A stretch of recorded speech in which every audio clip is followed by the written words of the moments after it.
ស្រឡាញ់គ្នាក្នុងពេលវេលាដួងច័ន្ទអលអៀស្នេហ៍មានរូបរាងរួមនៅទៀងអលអៀងឡើយណាបងស្រឡាញ់ស្រីបងស្រឡាញ់ស្រីស្មើនឹងសង្ខា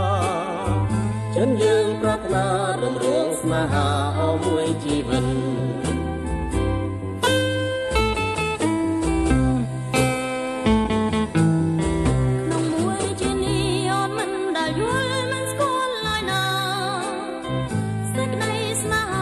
មានក្លំសាចាជាប់ក្នុងចិន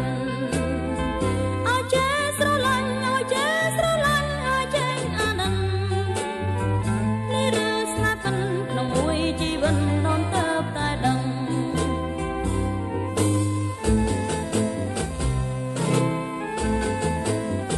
នេះគឺវាសនាព្រមលីខន្ចាមក